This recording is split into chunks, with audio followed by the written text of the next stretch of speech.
talk will be about an extremely large neural memory of unstructured knowledge for web-scale language understanding.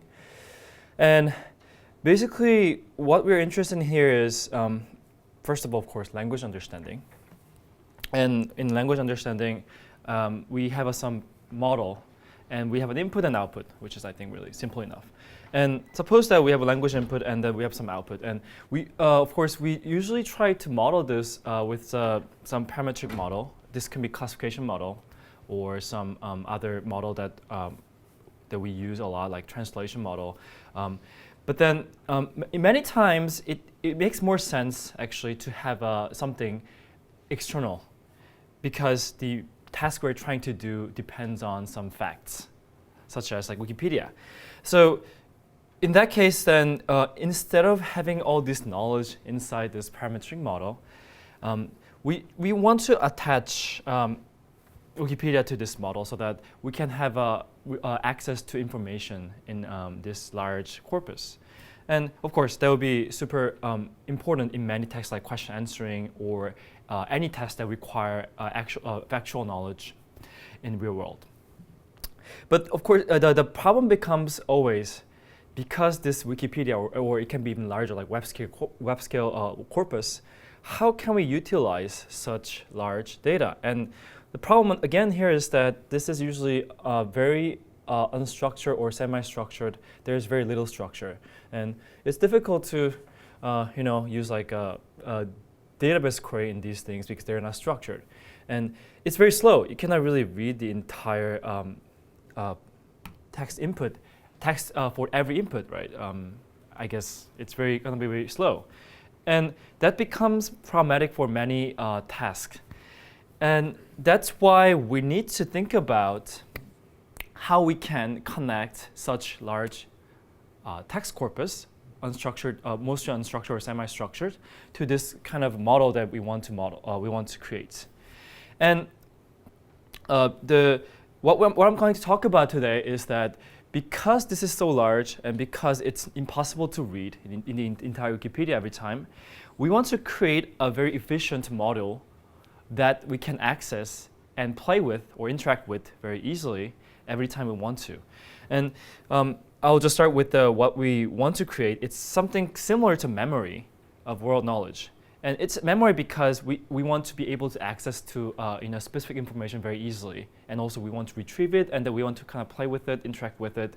And that's what I want to talk about. How can we create this model, which I call memory, or it can be basically very specific model that's very easy to interact with. Can I ask a naive question? So at this level of abstraction, isn't BERT a candidate for this memory? Yeah, so I think BERT can be useful to create the memory itself, but then BERT is not memory itself because it's not like a memory of a world knowledge. It can be used to encode the text in the Wikipedia. So we actually use BERT to create the memory, but then creating the memory itself is very large. It's like terabytes of data. It's basically something that you can access really fast and you can retrieve something. So oh yeah. Well, I think if you ask, again, some BERT-like thing, if Paris is the capital of France, it'll give you the right answer. That's a really, I think, good point. So I think that is a very interesting point because I think recent language models or something pseudo-language model like BERT, they actually encode some information in their parametric model, that they have this like parameters that can infer some knowledge through the language model, but then I still think that it cannot be accurate enough because in that case you're trying to encode every information inside the parameters, and the number of parameters, of course, is really large, but it's not like it's not expandable. It's very not interpretable. So in this case, I guess my belief is that we need some explicit external memory or some sort of storage for the information that we need to interact with instead of storing everything into the parametric model. But I think this is like more of a belief than assertion, and it's something that I think maybe some people disagree with. maybe some people think that if you can have super large parametric model, then maybe you can encode all the information inside the parametric model. And if that's the case, then probably, yeah, we don't need this external memory. So I think at least right now, the results-wise, the accuracy, although it seems like they have some, they are capable of predicting, like if you ask like what is the capacity of something, and they can get the answer, but it's very inaccurate. So at least at the moment, it seems like we need some external memory, yeah, or knowledge source. Thanks for a really good question. Yeah. So that's why coming back to the talk. So that's why I think that the memory or some external knowledge source is quite important, and that's why I feel that this is really important for any type of language test that we want to go web scale. And of course, there will be several ways to approach this problem, I think. Of course, one way, as we just discussed, is that we can go for a really fully parametric model. We can just forget about external knowledge source. And if that's possible, maybe that's also good. But then it's very difficult because you have to basically store everything into these like the parameters, and it becomes very not interpretable. So the way that I felt would be the better way to approach this kind of a web scale language understanding problems is following. That first, we need to have some sort of a very a structured and organized way of putting all these unstructured data, text basically, so that we want to have all these piece of information in the Wikipedia very easily accessible. And by what I mean by being accessible is that, let's say I want to access this specific information, it has to be fast and then quite accurate. So we can call it memory. Probably there are other ways to call it. We'll try to use the term memory because it's basically consists of some key vectors and some target text that we can basically access to target text by finding querying the key vector, querying over the key vectors. And of course, once we have the memory, we need to have some controller on that. We need to have basically model that can access to this memory. And I think the simplest case of this controller is that we want to basically correctly locate a single piece of information when it is explicitly requested. It might be not clear at the moment, but basically this is quite similar to how we do very simple question answering, because question answering, in very simple question answering like squat, for instance, we were trying to locate very specific facts, and it's not like as complicated, doesn't really require reasoning, but still it's an ability to access to very specific information. And lastly, once we have some simple controller, we want to go with maybe a more advanced controller, that it's not just requesting single piece of information, but it's basically interacting with memory, or in other words, we want to access to multiple pieces of information and then combine them together, and we want to basically interplay those information pieces so that we can do the target task well. And number 3 is quite a difficult one, and the talk today will be most focused on actually number 1 and 2 that I've been doing. And the reason why I've been doing this is because I think that doing number 1 and 2 correctly is very important for number 3, which is involving like reasoning and very complicated language tasks. And as of now, I will be focusing on number 1 and 2. And luckily, as I just said, I think these two, if we want these two, how can we evaluate that we did well about creating a memory and creating a simple controller? I think the open domain QA with a relatively simple factual question answering is one really good way to evaluate whether we create a really good memory and good controller, because we need to have a memory of the web, the Wikipedia, and we need to have a very good controller that basically can access the specific information in the text to do well on the open domain QA. So that's why I'll be mostly talking about open. Oh yeah, sure. Where does word sense disambiguation? Which of these 3 steps? Disambiguation. Word sense disambiguation, is that the job of the controller?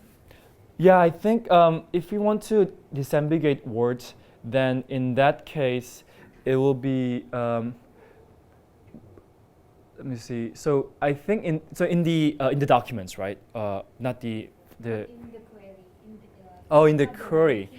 Yeah, that's actually a very interesting way. There are, I think, several ways to look at it. So I think one way to look at it, I think, is that because if you want to disambiguate words, then maybe you want to access to some very like some information in the web that's, for instance, maybe allows you to, I mean, some knowledge that that lets you to disambiguate the words. In that case, then we will need to look at that, and maybe we will need to look at multiple different places in the web to find what that word means exactly. So it could be quite relatively more advanced. I mean, like multiple hops of access. I think probably yeah. But then I think those are the more of a less, I guess I would say, not too obvious ways of using the memory to do those things. I guess at this point, I think more obvious or more apparent ways to utilize this kind of structure is question answering or some sort of accessing to fact, like for instance, finding similar facts or finding similar sentences, fact checking. I think those are more explicit or obvious ways of utilizing this. Hopefully, yeah. So yeah, that's why I'll be mostly focusing on the open domain QA to basically that the purpose is that, okay, we want to be able to we want to know that we create a good memory and good controller. So so let's go back to open domain QA and how people actually try to do open domain QA. Oh yeah, a bit slower. So what do I mean by open domain QA? So in case some of you might not be familiar, is basically that we want to have some model that we have with this web, and we are basically narrowing down this task from general natural language understanding to question answering. And question answering here, questions are relatively simple questions, not complicated questions like that. Those require reasoning. Say like when am I born? And then you put the Wikipedia, and you have some model, and basically want to get the answer. And of course, it would be ideal. Of course, the model can be super fast and read the entire Wikipedia, but then apparently it's really hard because Wikipedia is super large. Like we have like 5 million documents and we have 3 billion tokens. And that's why we need to have some sort of filters usually. That's how people have approached open domain QA, that instead of directly looking at the entire Wikipedia, we have some search engines or document retriever that basically use this TF-IDF, PM25, these like popular techniques to just get say 5 documents from the Wikipedia, and then now we use we have a small number of documents, so we can use quite expensive model to get the answer. And people usually call this like retrieve and read. That's great, but then it works quite well in many cases. But the problem with this, of course, is that the error propagates because you only read 5 to 10 documents, and this is very bad if you want to say find information that's very long tail, and of course it's possible that we retrieve wrong documents, then there's no way to get the correct answer. And it's still I'll say query dependent encoding because we still need to read the entire document every time we read the question, and basically that means that we need to read the document every time for the query, which is very slow, and it takes like 30 seconds or more on CPUs, and it's not super ideal for real-time usage. So basically, if you want to do open domain QA really well, we want to be really fast, and we basically want to be able to basically we want to have a quite fast inference on CPUs, not just on GPUs, and that's because, of course, we're talking about open domain QA, but then going back to the this memory thing, that's basically what we want on the really fast memory too, right? Because we want to be access to the information really fast, so that we can have a if in the future we want to have a very several number of iterations of access and do more interesting things. So. That's why this task is quite important doing open domain QA, and we basically want to be able to read the entire Wikipedia in very fast with very small amount of time, and that basically will allow us to reach long tail answers. And in terms of the speed, we want to be able to like say 0.5 seconds or much faster than 35 seconds. And we want to, of course, maintain high accuracy. And that's the how we do this will be basically now linking back to how we create, why the memory is so important, why it's so important to make an structured knowledge, how we can make this unstructured text into a very structured format. And how we do that is exactly, probably we're already familiar with this, is that we want to basically index phrases. And what that means is, I'll go through this. So suppose that we want to, we have this document here on the left, and basically we want to enumerate all possible phrases from this document. And in this case, we'll have something like this: Barack Obama, 1961, 44th President, United States. There will be a lot of phrases, of course, because you're thinking about all different lengths, not just one word or two words. And then we want to have some phrase encoding mechanism so that we can obtain a vector for each phrase. And then when the question comes in on the right, basically we want to encode the question to the same vector space so that when we want to find the answer to the question, we just want to perform nearest neighbor search. And here comes the what I mean by memory, because basically what we're doing here is that we're creating a memory creating memory slots. Each vector and this phrase with respect to text is basically a query value pairs of memory. Key value pairs. So these blue vectors are basically the key vectors, and the text itself with the phrase we're talking about is basically the value. And then when we ask a question, we're basically accessing the memory with this query vector, and we are performing single access here in this case. So that's what I mean by this is very similar to memory, and then we can also call it phrase indexing because we're basically actually indexing all these phrases. So I'm using this term memory and the indexing in very interchangeably, but we can basically think of them as a very same thing. And the advantage of this is that whenever a new question comes in, from the open domain QA perspective, because it's an important application too, we can basically just embed the question and then just do another retrieval or memory access. And that's super convenient instead of trying to read the Wikipedia every time. And I think it's a very well-known technique in document retrieval. So what's the difference? That in document retrieval, of course, we want to embed the entire document into one single vector. It's very coarse-grained. In this case, basically, we want to go very fine-grained, like word level, phrase level. And what that means is that then if we can do this really well, then we can basically access to very specific information very fast. And that's exactly the what I'm trying to talk about today. And of course, now we need to think about how we can actually, how this compares to document again. And of course, the document indexing is, as I said, we want to encode the entire document to some vector space. And this has been explored a lot. People have used a lot of different approximation algorithms too, like locally sensitive hashing, some asymmetric locally sensitive hashing for inner product search, because inner product is not symmetric. And also there are some graph-based methods for making this really fast. Because nearest neighbor search, of course, we can do exact search, but then that's super slow most of the times. So we want to approximate it still. And then this approximation allows us to do access really fast. And as you see, this is really similar to what we're trying to do. Oh yeah, sure.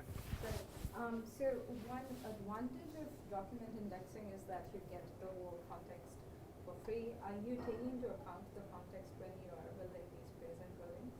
That's right. So basically, that's actually the important point, because otherwise, if you just look at the phrase and then encode it, then it's basically just encoding the words, right? And then without the contextual information, you don't really get the fact itself, right? So what really matters here is that we want to encode each phrase with respect to its neighbors or its context, so that basically each phrase encoding effectively becomes some sort of a very small fact, or I would say atomic fact inside the sentence. Because sometimes sentence contains several pieces of information.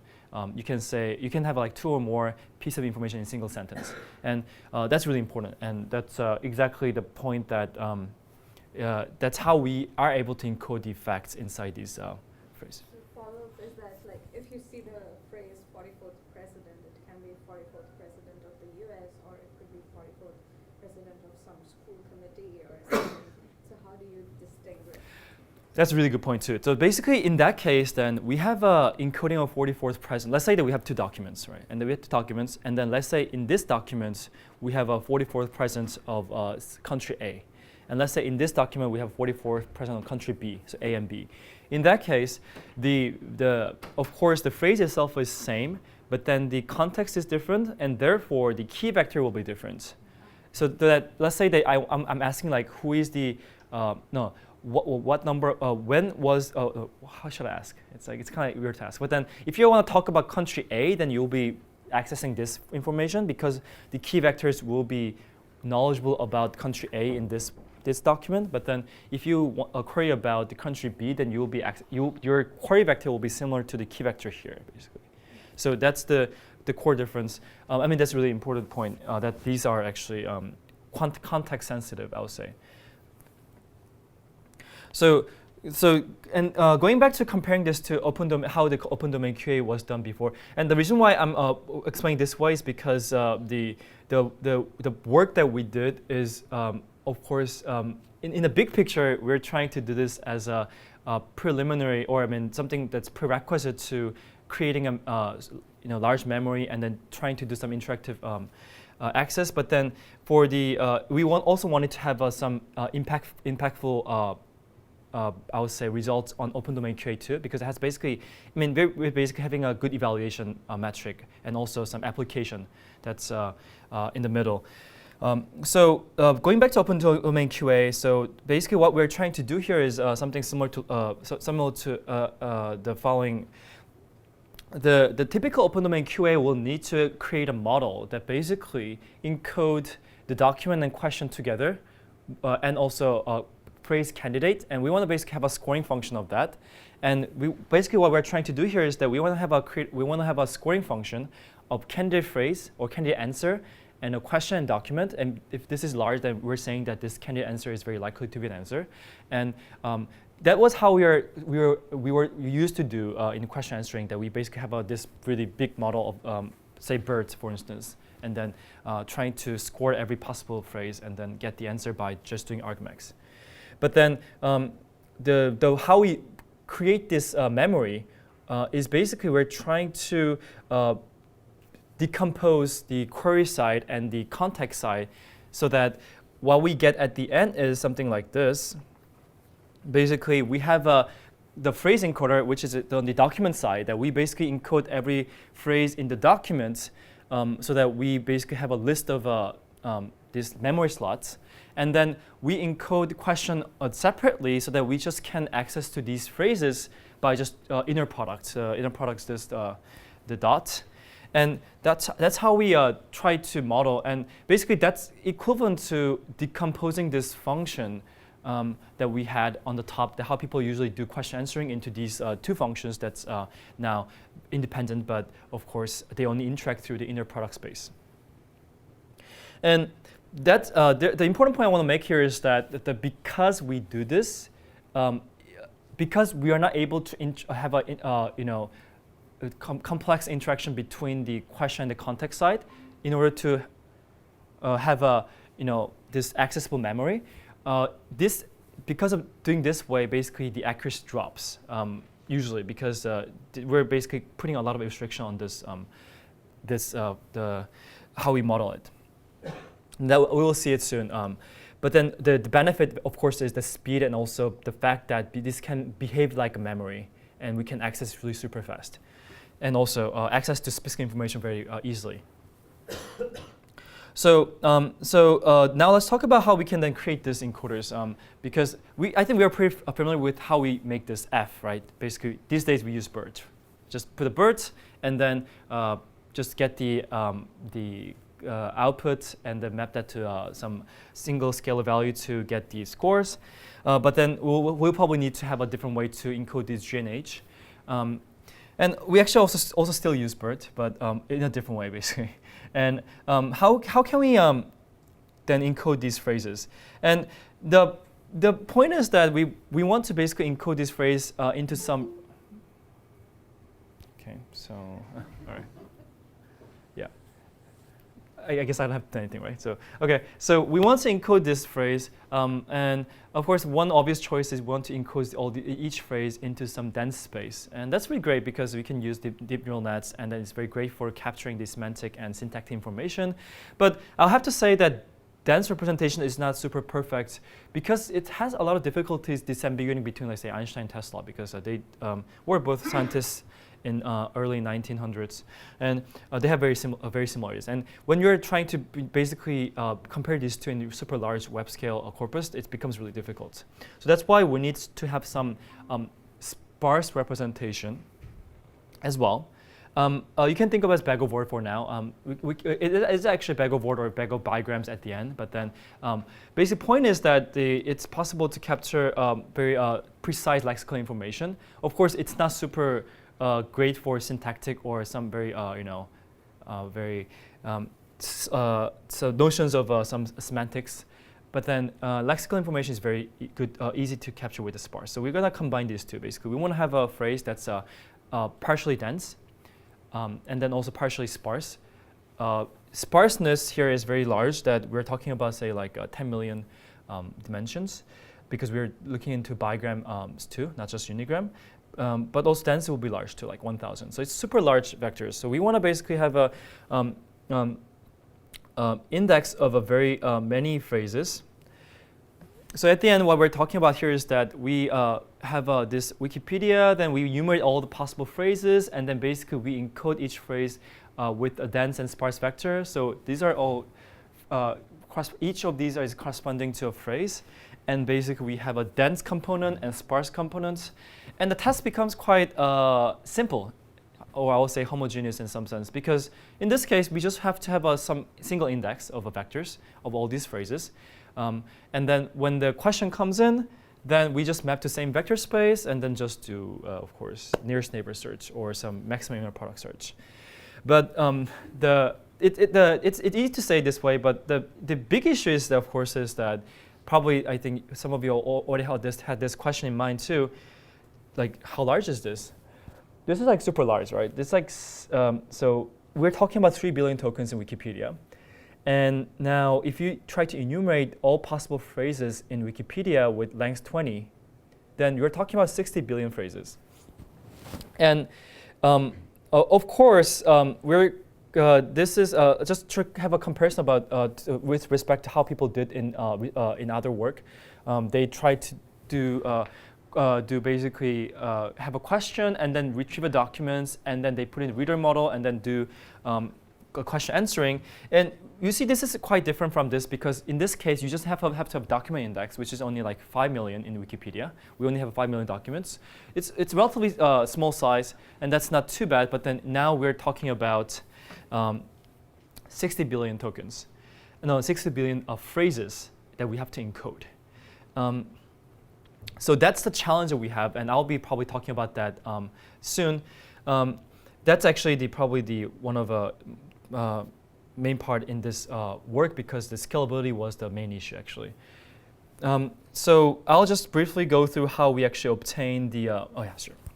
When you say 60 billion, are these unique phrases, or do you paragraph paraphrases, or can you talk about this?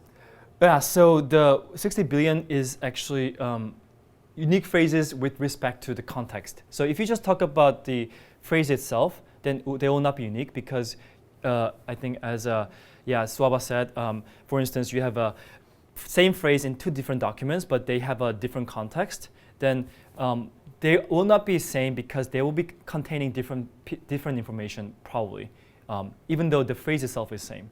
So yeah, I think this is a bit confusing, that probably I'll have to make more clear next time. But basically, the phrase itself is only meaningful with respect to its context in this case. So we're encoding phrases, but we're not encoding a phrase by its content, but by its context.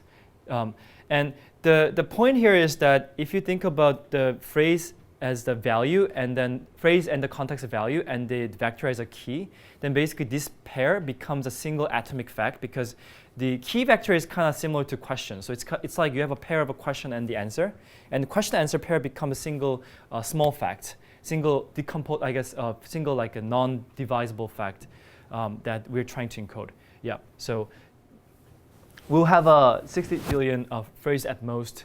But then these are mostly probably unique with respect to the context. Yep.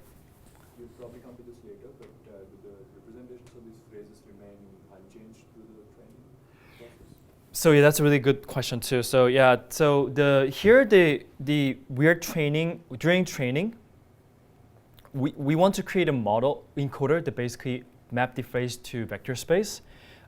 We actually do not, we only have during training, we have a really small number of documents and also small number of questions relatively, so that we can actually, we continuously update the phrase encoding during training. But once the training is done, during inference, basically, you just map all the phrases in the Wikipedia just once to the vector space, and that's it. But that means that you'll have to update your index as well, right? Pardon? That means you'll have to update your index. Yeah, so during training, we don't actually create a large index. It's basically during training, we have a small space. So during training, we just only look at the one or like say 10 paragraphs. And that's why we can still use an exact search, it's super fast. But then during inference, because we want to actually do this inference on the entire Wikipedia, now you have to create an index, that's right. So it's a really good question, because it would be ideal to actually, as you said, train on the entire Wikipedia, but that's super difficult. So we actually narrow down to a few paragraphs during training, but then we only scale up during inference. It's really, yeah. So we don't need to create an index during training, but we need to create an index during inference because due to that. It's a really good question. Thanks a lot. Yeah. Yeah. So so that's the challenge we have. Then I'm going to talk about that soon. But so then now let's briefly talk about how we create this the representation of each phrase.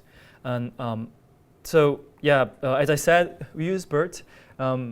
It's great because it's a very good encoder, apparently. But then we have to use this in a very specific way because we want to encode phrase. We don't want to classify it. We don't want to do specific, classification. It's more of a we want to encode the phrase. So we want to use it in a very specific way. So how we do is that let's say we want to encode this American Library Association. Then what we do is that we use BERT to obtain the dense representation of each word. And then we split this into three parts, blue, green, and orange. And basically what we do is the blue is corresponding to the start vector, and the green is corresponding to the end position, and the orange is corresponding to coherence here. What I mean by is that, let's say I want to know if this phrase is a valid phrase, then we want to basically dot product these two orange so that we can obtain a single scalar value. And we just basically borrow the start vector from the start position and then end vector from the end positions. That basically creates a single phrase vector here. So this phrases vector corresponds to the concatenation of blue, green, and the red at the top. And the reason why we do it this way is, of course, that in this way that we don't have to actually run the BERT a lot of times. We just have to run the BERT once for each text. And we can just have a combination of all these output vectors to encode all the phrases. Otherwise, if you want to encode the phrase, let's say if we want to encode the phrase for every phrase, then we might want to run this BERT for every possible phrase. So there's one way to make this relatively efficient. Probably not the we can maybe be yeah, it's one way to make this more efficient, I say. And we do the similar thing for the question side. It's just that we basically, because on the question side, we don't have to enumerate the phrases. We just have to encode the entire question. So we just borrow the embedding from the CLS token and then just use the blue and green part, but then we just have a 1 for the coherency scalar. And for the sparse representation, you can think of this as quite similar to how we do the sparse representation for the documents, like TF-IDF and BM25. It's just that we do not use this to filter out the documents. We use directly to encode each phrase. So phrase has a contextual information about its document, basically. It's very coarse information. And it's worth noting that actually we also tried and actually found a very good result with learn sparse vector instead of using TF-IDF or BM25. But yeah, due to the time constraint, I'll skip detailed information. But the important thing here is that we use a sparse representation as well, and it's super large. It's like 17 million dimensions with very few hot dimensions. But let's go back to scale. I think it's a more interesting, or I would say it's something that I put more time on. Creating a model itself was relatively not that difficult given the BERT. But then scale is super large, like 60 billion phrases. And I think coming back to what we just discussed is that how can you train? Do you want to do softmax on 60 billion phrases? I mean, that's super crazy. And how do you store this? Because if you talk about 60 billion phrases, then we're talking about 240 terabytes. And maybe like... No, actually, it is now. I mean, the end result is that we can run this on the laptop. That's the cool part. So 240 terabytes, no, yeah. But the demo I'm going to show is actually runnable on a laptop. Although I put it on the server, but yeah, trust me though. So it's super large. Yeah, maybe, of course, we can devote a lot of storage, and then company level, maybe we can do it, but it's not super friendly for open research, right? I mean, academic research, who can purchase like 240 terabytes of, that's super not friendly. Research, I mean, I guess academic or open research friendly. And at the end, we want to actually do search on phrases, and then how do you do exact search on 60 billion phrase searches? Of course, we cannot do it. We'll have to borrow some ideas from document retrieval that people use, of course. It's not new things about search, it's not relatively new things. And as I said, this is not super impossible in industry scale, but then we want to be open research friendly. So basically, we want to do something like this. Training-wise, we want to be able to train this on 4 GPUs, 64 gigabytes RAM, and 2 terabytes storage in 1 week. And inference, actually, if you have enough RAM, can you run this on this MacBook? Yeah, that was our, I guess, goal that we actually were able to meet at least. I'll go over these details quite fast because I think it's relatively, at least, straightforward. Although it took a lot of time to do it. So training, we want to maintain closed domain. As you said, it's not, during training we were actually looking only a few paragraphs, but then we basically extended to Wikipedia only in the inference. That's why we were able to do training pretty well. But of course, in Squad, for instance, we only have positive paragraphs. We had to do negative sampling, and that strategy is quite crucial, we found. We also want to basically have a concatenation of all these paragraphs so that we can consider it as a single document. Storage is a bit very terrifying if you look at first, but then so it's 240 terabytes. But we basically the way that we model this is because, as you saw, instead of having a all independent vector for each phrase, we were sharing some vectors between different phrases by borrowing the start vectors and end vectors you saw in the BERT, the model section. So this can be considered as a pointer. We don't have to store everything for every phrase. So because of pointer, we can actually reduce this to 12 terabytes. And then after that, we actually filter out all like different phrases that are not really constituents. So we could reduce that to 4.5 terabytes. And then lastly, we use the scalar quantization so that we only use 1 byte per dimension, which means we use, yeah. Sorry, so you just said you filter out things which are not constituents. Mm-hmm. Do you run like some kind of constituent parsing? No, actually, we just use a classifier with the squad answers as, some phrase answers as the end results. So because if you think of it, if you try to do squad without question, it's kind of constituent classifier in some sense, because the squad answer will be always constituents, usually. So that was like one, I guess, ad hoc way, but maybe there's a better way, yeah. We actually found that it's not too bad, though. We filtered about 50%, so it was not too bad, yeah. And then lastly, scalar quantization, so 1.5 terabytes at the end, because we are using int 8 instead of a float 32. Yeah, I think I'm kind of running out of time. I'll try to, but I think we have some time for the demo, so I'll search, just standard document retrieval, but then the one different thing, really crucial important thing here is that usually document retrieval, they use sparse only or dense only, at least the open sourced retrieval or nearest neighbor search the libraries are like dense only or sparse only, but then we had to do both at the same time. So what we did instead is that we use actually a few different strategies.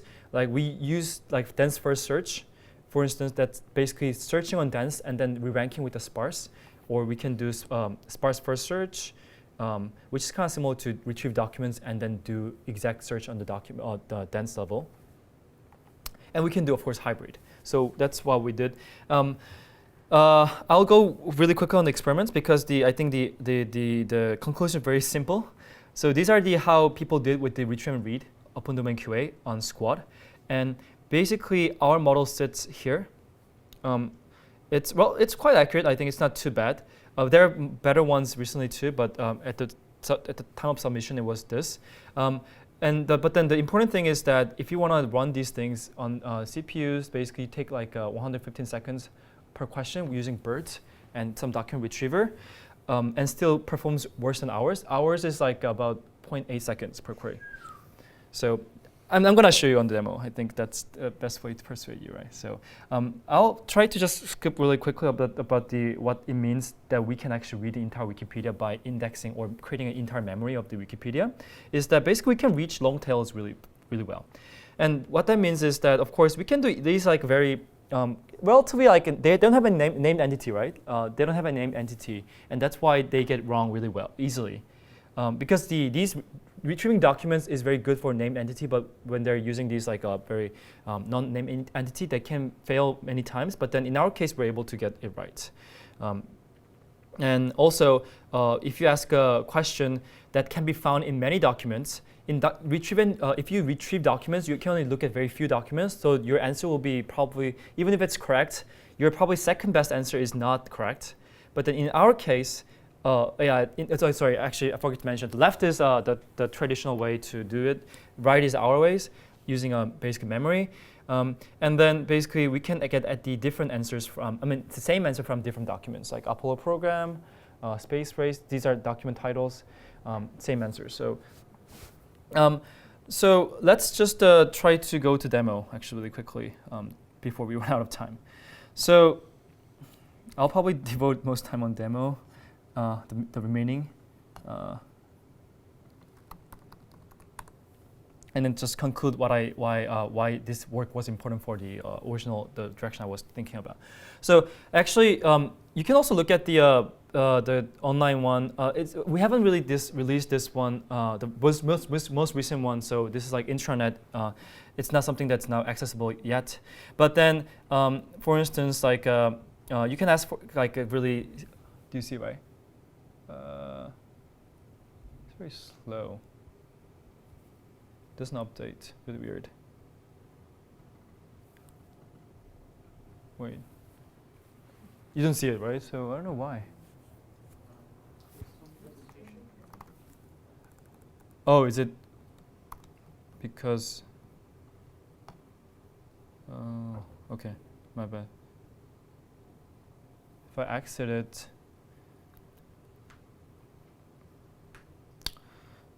yeah, sorry about that. So, do you see it now? Because I shared a screen, so it shouldn't be. Yeah,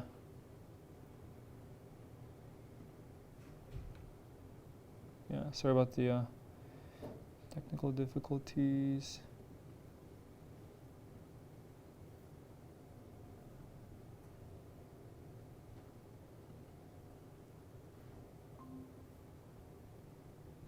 Okay, there you go. Yeah, that's good.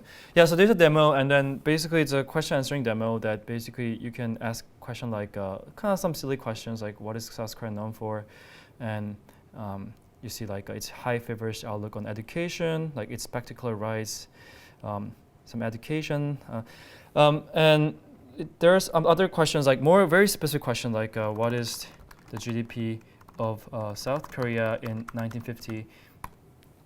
It's a very specific question, right? And basically $876 per capita, I guess. And latency here is 1.5 seconds. This is because we're not using the best hardware right now. We're conserving in continuously, but basically usually it's about 0.8 seconds if you actually do it right. And this is actually in Korea. The survey is in Korea right now. And other like factual questions also work well, and some like silly question like which city is famous for coffee. And this doesn't work well in the document retrieval because you actually fail to retrieve good documents in this case. But then this is actually wrong. The first, actually, the answer is wrong here, but then second is pretty good, I think. Portland, New Orleans, Seattle, San Lorenzo. I don't really know these cities, but yeah. Could you do you want to ask any question here? I think that's probably a better way to make this. I think like a relatively silly question is okay, or a factual question. How about what does EMNOP stand for? I'm not sure that is in the Wikipedia though. I haven't never tried it. So, but then it found some like weird thing, I guess. But I think other things are not too bad, like probably dub.org. Yeah. What is the meaning of life? Okay.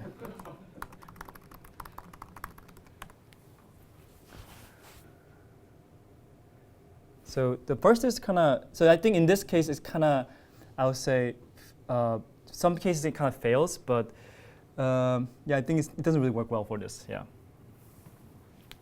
Other questions? What is the color of an apple?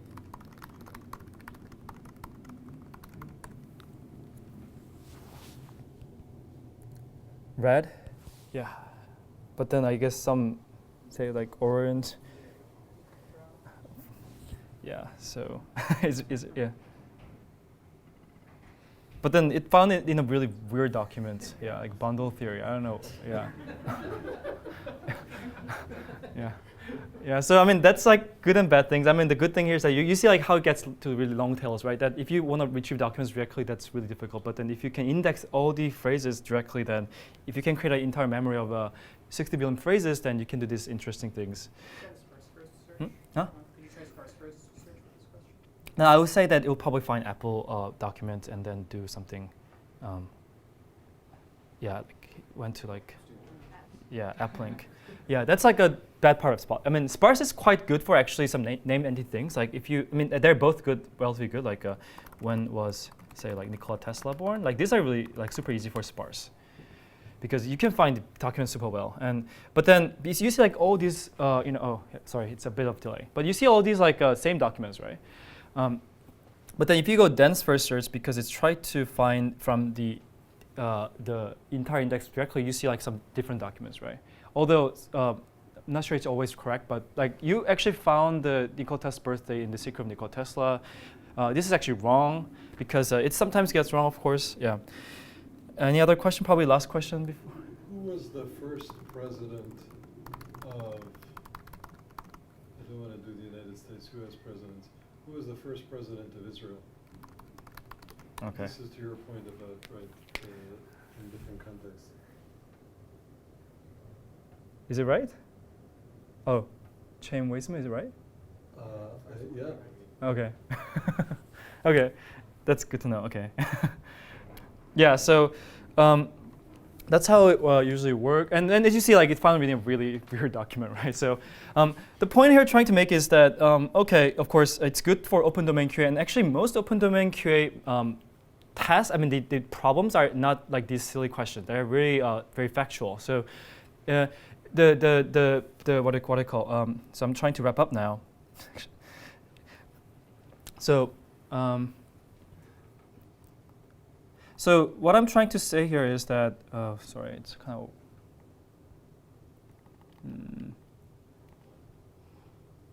okay, yeah. So what I was trying to say is that here's that from the just point of open domain QA, of course, we have this benchmarks like Squad and Track QA. These are very factual or very specific. Sometimes very, and many people actually accuse them of very being synthetic, right? And doing well on those is really important, but then I think doing well on just those is not like enough. I think many people agree with that. And it's a bit of a disadvantage to us because we're not just trying to do these factual, like very explicit facts or name entity driven facts, but very, very like very long tail facts.